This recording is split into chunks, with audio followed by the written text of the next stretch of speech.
Hello, this is Kashif याकूब। आज हम बात करेंगे ओवर थिंकिंग पर। ओवर थिंकिंग की टाइप्स कौन कौन सी हैं और इसे कैसे ओवरकम किया जा सकता है।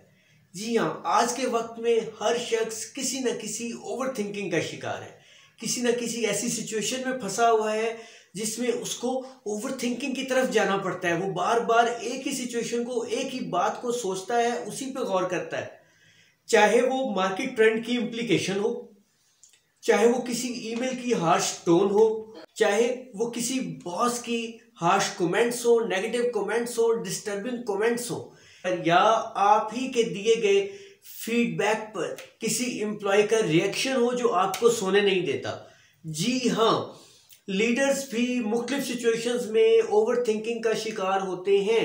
वो भी ओवर थिंकिंग का ट्रैप में आ जाते हैं। उसकी बहुत बड़ी वजह यह है कि आजकल इंफॉर्मेशन का जितना फ्लो है उतनी ही ज्यादा ओवर थिंकिंग की रीजनिंग बन रही है। तो जब आप कॉन्स्टेंटली किसी थॉट को बार बार बदलते रहते हैं तो ऐसी सिचुएशन में ये आपके लिए डिस्टर्बिंग हो जाती है, ये एग्जॉस्टिंग हो सकती है। और अगर इस पे काम ना किया जाए तो ये ओवर थिंकिंग बर्नआउट का और एंजाइटी की रीजन भी बनती है।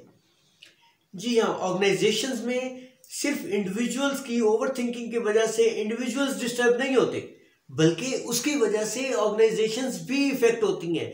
क्योंकि जब पूरी की पूरी टीम ओवर थिंकिंग का शिकार होती है तो डिसीजन मेकिंग मुश्किल हो जाती है, डिसीजन मेकिंग स्लो हो जाती है, ऑर्गेनाइजेशंस की ग्रोथ की अपॉर्चुनिटीज कम हो जाती हैं, रिस्क लेने की प्रोबेबिलिटी लोगों की कम हो जाती है, जिसकी वजह से ओवरऑल ऑर्गेनाइजेशन इफेक्ट हो रही होती है।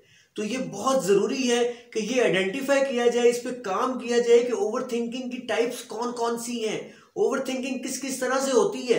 तो ऑर्गेनाइजेशंस में ओवर थिंकिंग की टाइप कौन कौन सी हो सकती है। नंबर 1 पे र्यूमिनेशन, नंबर 2 पे future trippings and number 3 is over analysing. इन तमाम तीनों पॉइंट्स पे हम डिटेल में बात करेंगे कि ये तीनों पॉइंट्स क्या क्या हैं और इनके साइंस क्या क्या है, कि आप आइडेंटिफाई करें कि आप कौन सी ओवर थिंकिंग का शिकार है और इनसे कैसे बाहर निकला जा सकता है। Yes, how to address it. तो let's talk on it one by one. तो र्यूमिनेशन एक ऐसी मेंटल स्टेट है, एक ऐसी दिमागी हालत है जिसमें आप पास्ट के, माजी के इवेंट्स में खोए रहते हैं। यस, और उनमें खास तौर पे वो इवेंट्स होते हैं जो नेगेटिव होते हैं और डिस्ट्रेसिंग होते हैं, जो आपको स्पेसिफिक सिचुएशन में फंसा के रखते हैं। ऐसी सिचुएशन में आप गिल्ट और रिग्रेट का भी शिकार होते हैं, उसमें भी फंसे रहते हैं, और आप वुड, कुड और शुड जैसी सिचुएशंस में सिनेरियोज का शिकार होते हैं और उसी के बारे में सोचते रहते हैं। जब ऐसे लोग रिव्यू भी करते हैं कि व्हाट वेंट रॉन्ग, तो वो अपने आप को ही ब्लेम कर रहे होते हैं, अपने आप को ही कसूरवार ठहरा रहे होते हैं। तो रुमिनेशन का एक की एस्पेक्ट ये है कि आप अपने आप को ब्लेम कर रहे होते हैं, आप अपने उस रिग्रेट में भी होते हैं, और ना सिर्फ आप उस सिचुएशन में फंसे रहते हैं बल्कि आप उसमें कॉन्स्टेंटली स्टक हो जाते हैं कि आप उससे बाहर ही नहीं निकल पा रहे होते। तो बात करते हैं कि इसके साइंस क्या क्या हैं कि आप रुमिनेशन के फेज में। सबसे पहले तो you fixate on negative feedback. जी, आप नेगेटिव फीडबैक को फिक्सेट करते हैं। नंबर 2 पे आप माजी की फेलियर्स, सेटबैक्स और स्लिप अप्स को दूसरों के साथ कन्वर्सेशन में लेके आ जाते हैं। नंबर 3 पे आप अपने काम को लेकर ओवरली कॉशियस होते हैं और काम को बार बार चेक करते हैं कि कोई मिस्टेक तो नहीं है। Now the question is how to address it. आप क्या करें? आप सबसे पहले तो अपने वरी टाइम को भी स्केड्यूल करें। यस, आपने जो आपका जो ये परेशानी की आपकी वो बार बार आपको थॉट्स आती हैं, उसको स्केड्यूल करें। सारा दिन र्यूमिनेशन की वजह से आपका तबाह होने की बजाय आप ये फैसला करें कि आपने मैक्सिमम 15 to 20 मिनट्स एक दिन में खास वक्त में इस काम को देने हैं, जिसमें आपने स्पेशली इसी पे सोचना है, इसी पे काम करना है। और बहुत बेहतर हो कि आप उसके लिए कोई जगह भी फिक्स कर लें कि खास जगह पे बैठ के ही आप सोचेंगे। आपको सबसे पहले क्या करना है, आइडेंटिफाई करना है कि कौन सी ऐसी चीजें हैं जो कंट्रोलेबल हैं और कौन सी ऐसी चीजें हैं जो कंट्रोलेबल नहीं है। यस, इन चीजों को आइडेंटिफाई करें। वो जो चीजें आपके कंट्रोल में है उस पर पॉसिबल एक्शंस और पॉसिबल सॉल्यूशन सजेस्ट करें, अपने आप को ब्रेनस्टॉर्म करें और डिसाइड करें। और वो चीजें जो आपके कंट्रोल में नहीं है उनके लिए अपने आप को आप विजुलाइज करें और इमेजिन करें कि वो सारी की सारी परेशानियां, वो सारी की सारी थॉट्स आप एक बैलून में डाल रहे हैं और उस बैलून को हवा में उड़ा रहे हैं। and you are getting it away from you. Just try it, it's very effective. और दिन में किसी भी वक्त अगर आपको ये ख्याल आता भी है तो उसको आप सिर्फ ये कहें, अपने आप से ये बात करें कि not now, I will tackle this in later part of the day, जो आपका टाइम डिसाइडेड है। इस तरह से आप वो पूरे दिन में उन ख्यालात में खोने की बजाय एक आप स्पेसिफिक टाइम स्लॉट अलॉट कर लेते हैं और उसी पे काम करते हैं। इस तरह आपका पूरा दिन डिस्टर्ब होने से बच जाता है। Next is future tripping.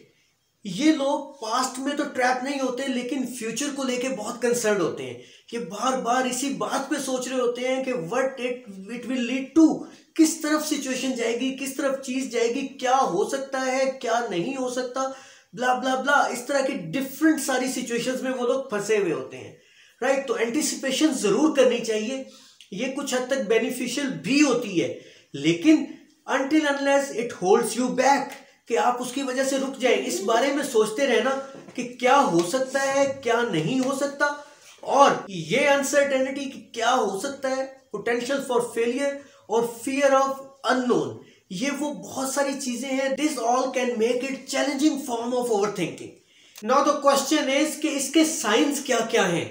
Number 1, आप जरूरत से ज्यादा एनर्जी लगाते हैं किसी भी पॉसिबल सिनेरियो को प्लान करने के लिए।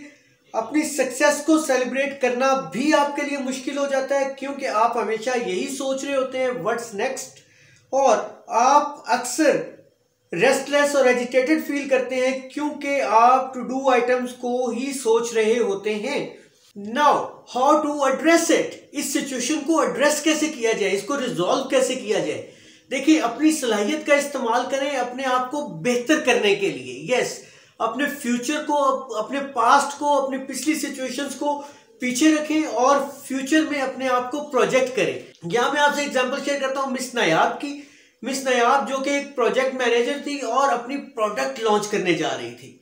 डेडलाइन बहुत टाइट थी, एक्सपेक्टेशंस बहुत हाई थी, टीम बहुत अंडर प्रेशर थी और नायाब बहुत कंसर्न थी स्ट्रेटजी को लेकर, कैंपेन की स्ट्रेटजी को लेकर, अपनी सिचुएशन को लेकर, और वो बहुत ज्यादा कंसर्न थी एम्प्लॉयज के अंडर प्रेशर होने को लेकर और कस्टमर्स के, पोटेंशियल कस्टमर्स के रिस्पॉन्स को लेकर।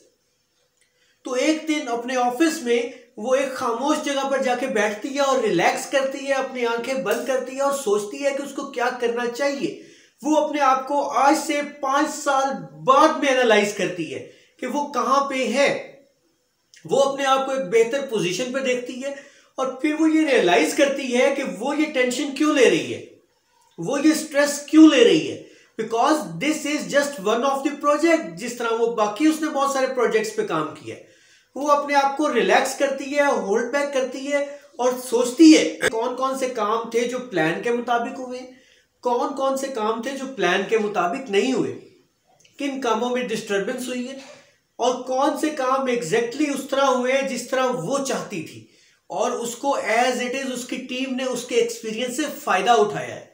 इस किस्म की स्ट्रेटेजी को टेम्पोरल डिस्टेंसिंग कहते हैं।